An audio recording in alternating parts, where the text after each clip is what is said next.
N'hésitez pas à rejoindre le Discord et à vous abonner et à laisser un gros pouce bleu. Yo tout le monde, c'est Anime et aujourd'hui on se retrouve pour la traduction de All Might et de All for One. C'est les events de la semaine, enfin les nouveaux persos de la semaine. Donc les deux persos sont très bons. Ils nous ont sorti mais des persos mais qui... Enfin en fait la méta du jeu elle est totalement baisée, genre ils l'ont explosé mais un truc de malade. Donc le All Might il est juste énorme, c'est surtout pour son passif parce que ça se met encore, elle est très forte. Il envoie beaucoup d'attaques mais... Enfin il est pas si ouf que ça, enfin je vais vous le lire. Mais vraiment pour le coup, vraiment il a des stats quand même qui sont pas mauvais, on va pas se mytho. Bref du coup en niveau stats, déjà faut dire qu'il est type jaune. Donc le type jaune, la seule faiblesse qu'il a, c'est le violet. Et encore le violet, c'est entre les deux vu qu'il est au-dessus en attaque, enfin vous comprenez le truc, vous connaissez.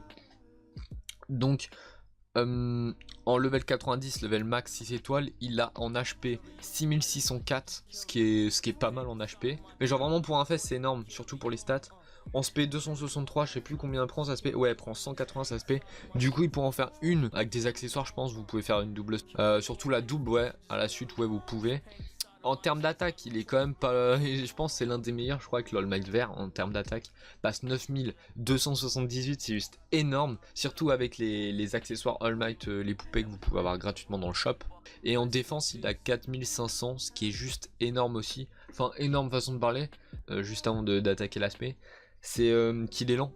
Genre il est pas super rapide en termes de roulade ou autre. Enfin il peut même pas faire de roulade. Il a une défense carrément, donc ce qui est pas mal. Après pour esquive c'est pas un perso que vous allez prendre. Genre lui il est bien pour les runs où il y a qu'un seul boss je pense. Bref du coup en termes de space c'est une rafale de coups de poing surpuissant. Donc il met un coup de poing et un autre gros coup de poing. Enfin c'est moi qui fais les trades du coup voilà. Et genre les deux coups ils sont énormes. Et par contre il va pendant 5 secondes. Il va diminuer sa vitesse, donc il sera encore plus lent qu'il l'est déjà. Par contre, il augmente son attaque pendant 10 secondes. J'ai pas vu en termes de dégâts ce qu'il fait, ou plus ou moins. Faudrait que je regarde ça. Genre, s'il attaque déjà en auto-attaque à 1000, combien il peut monter? Je pense que c'est un petit bout, genre 1,2 ou un truc comme ça, je pense. C'est pas un truc 2x2 ou un truc comme à son attaque augmentée. Bref, du coup, son passif il est juste énorme. Je pense que c'est le meilleur passif de tous les persos. Après, ça dépend dans une team, mais vraiment dans une team Rainbow. Genre, vous avez une team ou un event où il y a plein de persos de tous les types, comme le All for One là. C'est juste énorme parce que son passif ne peut pas se défaire, ne peut pas se faire réduire son attaque ni sa défense. Donc, en gros, il peut pas se faire debuff, ce qui est juste énorme. Et diminue toutes les attaques des ennemis de 20%. Donc admettons que le mec il attaque à 1000, genre il te fait des auto-attaques à 1000 le boss, qu'il soit de n'importe quelle couleur, il va attaquer à 80. Par contre après il peut se faire brûler, il peut se faire glacer, il peut se faire stunt. Ce qui est pas, c'est chaud mais ça passe. Mais en tout cas son attaque et sa défense il pourra pas se les faire diminuer. Donc c'est pas mal quand même. Donc All for One. En termes de stats, faut savoir que c'est un perso de 99, c'est juste énorme ces stats. Du coup en HP il a 5199, donc moins que le All Might, mais c'est normal. Attaque 7000, normal qu'il ait moins aussi. En termes de spé par contre il a beaucoup plus de... En gros il pourra enchaîner deux spé qui sont très lentes par contre c'est le problème. Il a 300, une spé ça prend 180, ce qui est pas mal.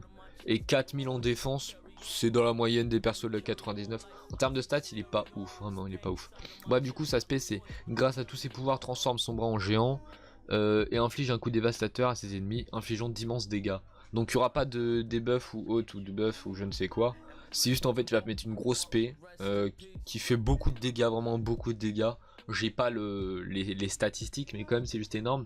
Et son passif ne pourra pas te brûler, c'est déjà énorme, ne pourra pas être empoisonné, c'est aussi lourd. Gelé, il peut pas l'être non plus, ni étourdi, donc en gros il peut pas se faire stunt ou autre, ce qui est pas mal dans les events comme l'event Endeavor où il y a plein de flammes par terre, genre il pourra pas se les prendre, il pourra juste se prendre les pics. Gelé il peut pas se prendre non plus, donc les choteaux bleus ils servent à rien contre lui.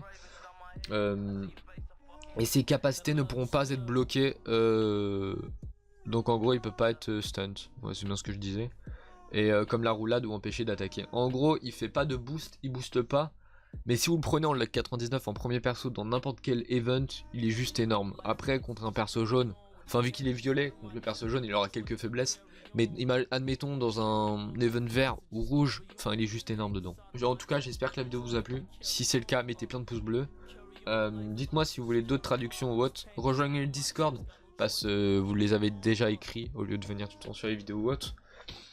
Et voilà. Et puis abonnez-vous parce que voilà, c'est lourd. Et puis sur ce, moi je vous dis Janet.